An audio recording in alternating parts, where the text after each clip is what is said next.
الحمدللہ رب العالمین والعاقبۃ للمتقین والصلاۃ والسلام علی سید الانبیاء والمرسلین وعلی آلہ الطیبین واصحابہ الطاہرین اعوذ باللہ من الشیطان الرجیم بسم اللہ الرحمن الرحیم وَأَمَّا بِنِعْمَتِ رَبِّكَ فَحَدِّثْ صدق اللہ العظیم درود شریف پڑھیں اللہم صلی علی سیدنا آلہ و اصحابہ وسلم۔ الحمدللہ آج جامعہ غریب نواز کے شہر میں اساتذہ جامعہ اور طلباء جامعہ کی جانب سے دیش آزادی پر خوشی منانے کے لیے پورا سرحاضر ہے۔ اللہ تبارک و تعالیٰ اس ملک کو امن و سکون عطا فرمائے اور اس ملک کو صبح قیامت تک کما حقوق آزادی سے ہمکنار رہنے کی توفیق عطا فرمائے۔ ہندوستان کی بہت ہی اہم تاریخ رہی ہے۔ پوری دنیا میں ملک ہندوستان اپنی ایک الگ شناخت رکھتا ہے، الگ پہچان رکھتا ہے۔ ملک کا آزاد رہنا یہ پروردگار عالم کی نعمت ہے اور ملک میں آزاد رہنا یہ بھی پروردگار عالم کی نعمتوں میں سے ہے۔ بہت پہلے سے اس وطن سے الفت و محبت کی خوشبو میرے سرکار کو عطا ہوئی۔ اس وطن کو خون جگر دے کر کے سینچنے والوں کی ایک لمبی فہرست ہے۔ ہمارے اسلاف کی مقدس تاریخیں ہمارے سامنے موجود ہیں۔ ہندوستان کو بنانے میں، سنوارنے میں بہت سارے بزرگوں نے اپنا خون جگر قربان کیا، لیکن کچھ سازشوں نے تجارتی ذرائع سے کامیابی حاصل کر کے اس ملک کو نظر لگانے کی ناپاک سازش رچی اور دیکھتے ہی دیکھتے بہت تیزی کے ساتھ انگریز جیسی ناہنجار قوموں کا قبضہ اس ملک پر ہوا، جنہوں نے آہستہ آہستہ ہندوستان کے کچھ رقبوں پر قبضہ کرنا شروع کیا اور پھر دیکھتے ہی دیکھتے پورے ملک پر قابض ہو گئے۔ یہاں کے باشندگان کو انہوں نے غلامی کی زنجیروں میں جکڑنا شروع کر دیا، جو کہ اس سے پہلے آزادی کے ساتھ اس ملک میں رہتے تھے، آزادی کی سانسیں لیتے تھے، اپنے مذاہب، اپنے عقائد کے مالکان تھے، لیکن انہوں نے اس ملک کو نظر لگاتے ہوئے یہاں کی باشندگان کو ظلم و جبر کی بھٹیوں میں پیسنا شروع کیا اور بہت تیزی کے ساتھ اس ملک میں رہنے والوں کو اپنے ظلم و جبر کا نشانہ بنایا، سلاخوں کے پیچھے ڈالے گئے، زنجیروں میں جکڑا گیا اور ظلم کی بھٹیوں میں پیس کر کے غلامی کا دور ان کی گردنوں میں ڈال کر کے انگریزوں نے اپنے قدموں کے نیچے روکنا شروع کیا۔ اب ہر ایک وہ پاکیزہ ساز جو اس وطن کی قیمت کو سمجھتی تھی، یہاں کے رہنے والوں کی قیمتیں جانتی تھی، وہ بے تاب و بے قرار ہوئے اور آہستہ آہستہ آپس میں یہ مشورے عروج پانے لگے کہ آخر ہندوستان جیسی پاک سرزمین کو انگریزوں کے ناپاک وجود سے کیسے چھٹکارا دلایا جائے، کیونکہ غلامی اس ملک میں کبھی تھی نہیں۔ یہ اچانک دودھ میں مکھی کے مانند یہ چیزیں سامنے آئی اور بہت تیزی کے ساتھ ہندوستان کی اس پرامن فضا کو مکروہ بنانے کی ناپاک سازشیں رچی گئی. لیکن قربان جائیے اپنے بزرگوں پر، اپنے اسلاف کی مقدس ذاتوں پر، جنہوں نے واقعتاً یہاں کے رہنے والوں کو اپنی اسپیچوں کے ذریعے،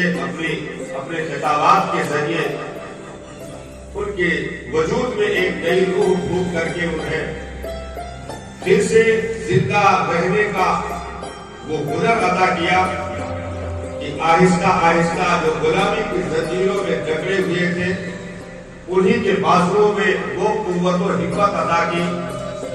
کہ اس ہندوستان میں جتنے بھی باشندگان تھے سبوں نے کاندھے سے کاندھا ملا کر کے ایک نعرہ لگایا، یا تو وطن آزاد ہو کر کے رہے گا یا تو ہماری قبریں بن جائیں گی. اگرچہ ہم زندہ نہ رہے لیکن ملک کو آزاد کر کے چھوڑیں گے، ملک والوں کو آزادی دلا کر کے چھوڑیں گے. یہ وہ قسم تھا جو اس مٹی پر کھانے والوں نے واقعتاً ثابت کر کے رکھ دیا اور انگریز جیسی مضبوط طاقتور حکومت سے، برٹش حکومت سے آنکھوں میں آنکھیں ڈال کر کے گفتگو کرنے والی ان مقدس ذاتوں نے، جس میں پہل کی صورت میں آزادی کا قلم جس نے سطح کرتاس پر چلایا، وہ قوم کے ہمدرد، ملت کے ہمدرد، وطن کے ہمدرد، مجاہد آزادی حضرت علامہ فضل حق خیرآبادی کی مقدس ذات ہے، جنہوں نے انگریزوں کے خلاف فتوی جہاد دے کر کے اعلان کر دیا کہ ہندوستان کی زمین پر سانسیں لینے والوں، یہ غلامی برداشت نہیں کی جائے گی. ہماری قبریں کیوں نہ بن جائے، ہمارے لاشوں کے انبار کیوں نہ لگ جائے، ہم اس وطن کی مٹی کو آزادی دلا کر کے چھوڑیں گے. اور اب ہندوستان میں بسنے والوں پر انگریزوں کے خلاف جہاد فرض ہو چکا ہے. یہ وہ فتویٰ تھا جس نے مردہ جسموں میں روح کی تاثیر پیدا کر دی اور جو آنکھیں بند ہونے کے قریب تھی اچانک کھلنے لگی. علامہ کو یہ معلوم تھا کہ اس کے پاداش میں مجھے آرام کے بستر نہیں دیے جائیں گے،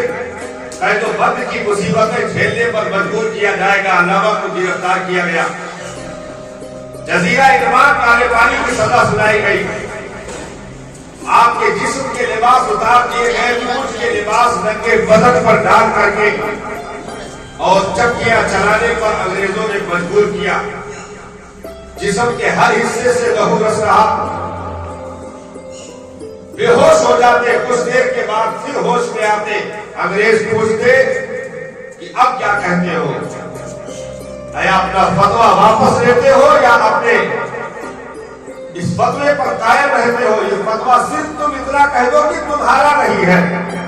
ہم تمہیں آزادی عطا کر دیں گے، ہم تمہیں چھوڑ دیں گے. لیکن قربان جاؤ اس مجاہد آزادی پر، سلام ہو علامہ فضل حق خیرآبادی کی غربت پر، جنہوں نے ایسی قوم کے سامنے جو کہ بالکل موت کے لیے ان کے جسم کے ہر ایک عضو سے روح کھینچنے کے لیے سامنے کھڑی ہو، ایسے وقت میں آنکھوں میں آنکھیں ڈال کر کے علامہ فضل حق خیرآبادی نے ارشاد فرمایا تھا. یہ ہندوستان کے کلیجے پر ایک تاریخی جملہ ہے اس مجاہد آزادی کا، جنہوں نے اپنے سر پر کفن باندھ کر کے ہندوستان کی مٹی کو آزادی کا خواب دیکھا تھا. انہوں نے ارشاد فرمایا، او انگریزوں، تن کے گورے بن کے گالوں کان کھول کر کے سن لو، میں مر بھی جاؤں میری قبر پر کوئی آ کر پوچھے یہ فتویٰ کس کا ہے تو فضل حق خیرآبادی کے تربت کے اندر سے جواب آئے گی کہ یہ فتویٰ فضل حق خیرآبادی کا ہے. یہ وہ انقلابی سوال تھی، یہ وہ تحریک تھی جس نے آہستہ آہستہ لوگوں کو اٹھنے پر مجبور کیا اور پھر 1 2 4 10 20 100 50 کی تعداد اٹھتی چلی گئی. اور وہ کمزوری طاقتوں میں تبدیل ہوتی چلی گئی، اور ایک وہ صبح ہمیدہ ہندوستان کی مٹی کو دیکھنا نصیب ہوا جس میں کہ انگریز ہندوستان کے ملک کو چھوڑنے پر مجبور ہو چکے تھے، سر پر پیر رکھ کر کے یہاں سے بھاگنے پر مجبور ہو چکے تھے، جنہوں نے حکومت بہادر شاہ ظفر کے ہاتھوں سے چھیننے کے بعد، مغلیہ دور کا خاتمہ کرنے کے بعد اس ہندوستان کی مٹی کو ناپاک کیا تھا، وہ چند مہینوں اور چند سالوں کے اس 1857 کا جو معاملہ ہوا جس میں قتل ہوا، کچھ لوگوں نے منافقت کی، جس میں 22,000 سے زائد ہمارے علماء ربانیین نے جامِ شہادت نوش کر کے ہندوستان کے اس مٹی کو اور ہندوستانیوں کو آزادی دلانے میں وہ قربانیاں پیش کی تھی کہ ہندوستان کی مٹی پر جو کلمہ پڑھنے والے تھے، بالخصوص اہل سنت والجماعت کے وہ فرما روا، چاہے مفتی صدر الدین آزردہ کی ذات ہو، چاہے علامہ سید کفایت علی کافی کی مقدس ذات ہو، علامہ فضل حق خیرآبادی کی مقدس ذات ہو، یہ تمام تر مقدس ہستیوں نے جو صرف عالم نہیں، صرف مولوی نہیں، صرف حافظ قاری نہیں، بلکہ علم کے کوہ ہمالہ کا نام علامہ فضل حق خیرآبادی ہے، مکمل درسگاہ کا نام سید کفایت علی کافی ہے، ایسے علماء نے اپنے پورے جگر کو نچوڑ کر کے ہندوستان کی مٹی کو سیرابی ادا کر دی، اور ایک وہ موسم آیا جس میں صبح امن اس ہندوستان کی مٹی کو دیکھنا نصیب ہوا، وہ چاہے 15 اگست کی مقدس تاریخ ہو آزادی کی یا 26 جنوری کی تاریخ ہو، جس میں ہندوستان کی مٹی کو وہ خوشخبری سنائی گئی کہ اپنا انگریز رہے، نہ ان کا سامراج رہا، نہ ان کی ظالمانہ حکومت رہی، نہ ان کے ظالمانہ قانون رہے، وہ ہندوستان کے مٹی پر رہنے والوں، یہاں پر ہندو مسلم سکھ عیسائی ہر ایک کو برابری کا درجہ دیا جاتا ہے، ہر ایک قوم کو اپنی زندگی اپنے طور پر جینے کا حق ہے، نہ کوئی آقا رہا نہ کوئی غلام رہا، پورے ہندوستانیوں کو آزادی کا تحفہ عطا کیا جاتا ہے، آزادی کی نعمت عطا کی جاتی ہے، یہ رب کا کرم ہے، ہم اس کی نعمت پر شکر کے طور پر ان تاریخوں کو دہراتے ہیں، یہ رب کا کرم ہے۔ یہ یوم جمہوریہ 26 جنوری آزادی کے بعد یہ سنویدھان بننے کا دن اور فوج کو ترتیب دینے کا دن، اپنے ملک کے سرحد کی حفاظت کے تمام تر قوانین، جس میں جمہور کا جو تاریخوں میں کیا گیا ہے، اس کا خلاصہ یہی ہے کہ یہاں پر ہر مذہب کے بسنے والوں کو آج کے بعد آزادی دی جاتی ہے کہ وہ اپنے طور پر اپنی طبیعت کے حاکم چن سکتے ہیں، اس کو جمہور کہا جاتا ہے، اور یہ ملک جمہوری ملک ہے، ملک ہندوستان جمہوری ملک ہے، جیسے اور ممالک میں بادشاہ ہے، اس کے جانے کے بعد اس کا بیٹا ہی بادشاہ ہوگا، کسی کو مخالفت کرنے کی جرات نہیں ہو سکتی، وہ شہنشاہی دور ہوتا ہے اور ممالک میں چلتا ہے۔ اسی چیز کو انگریزوں نے ہندوستان میں نافذ کرنے کی کوشش کی تھی کہ ہم رہیں گے، ہمارا بیٹا رہے گا، ہماری نسل رہے گی، ہمارا خاندان رہے گا، کسی دوسرے کو اس بیچ میں بولنے کی جرات نہیں ہو سکتی، جس کو غلامی سے تعبیر کیا جاتا ہے کہ چاہے ظلم ہو چاہے جبر ہو، کوئی بھی اس میں جو نہیں کر سکتا ہے، جو فیصلہ شاہانہ زمانہ کا ہوگا، بادشاہ کا ہوگا، حاکم کا ہوگا، اسے تسلیم کرنا لازم و ضروری ہوگا۔